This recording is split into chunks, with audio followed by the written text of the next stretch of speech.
హైదరాబాద్ పాత బస్తీలో హిందువులు లేరా? ఎందుకు? ఇప్పటికి గూడా ఉన్నారు. వాళ్ళని అడగండి. పాత బస్తీలో ఎట్లాంటి పరిస్థితి ఉంటదో, వీళ్ళ మహిళలకి ఎంత స్వేచ్ఛ ఉంటదో, వీళ్ళ ఇళ్ళ దగ్గర అవతల వాళ్ళు ఎట్లాంటి పనులు చేస్తుంటారో చెప్తారు వాళ్ళక్కడ.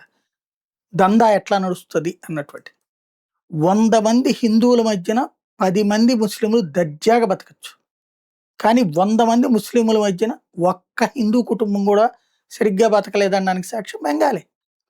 బెంగాల్‌లో ఎందుకు ప్రజలు ఇవాల్టి రోజున బీజేపీ అక్కడ అసలు కనీసం డిపాజిట్లు గూడా లేని వామపక్ష భావజాలిక ప్రజలున్నటువంటి ఏరియాలో బీజేపీ ఎందుకు ఏకంగా ప్రతిపక్షానికొచ్చింది, ఇప్పుడు అధికార పక్షానికి పోటీ పడగలుగుతోంది?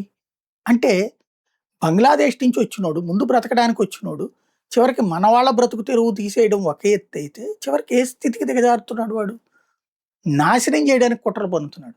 పెద్ద ఎత్తున చేసుకొస్తున్నాడు. విచిత్రమైనటువంటి పరిస్థితులు చేసుకొస్తున్నాడు. దాంతోనే బెంగాల్‌లో ఉన్నటువంటి హిందువులు వేరే చోట్లకి వెళ్ళిపోవాల్సొచ్చింది.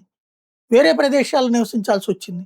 ఇప్పుడు మరి మిగతా ప్రజలు మారతారా? లేదు అవన్నీ మామూలే, మేము వేరే చోటకెళ్ళి బతికితే తప్పే ఉందిలే అనుకుంటారా? ఇండియాలో మమ్మల్ని ఆదరిస్తారు గదా! కాశ్మీర్ వాళ్ళని ఆదరించినట్టే అనుకుంటారా? చూడాలి.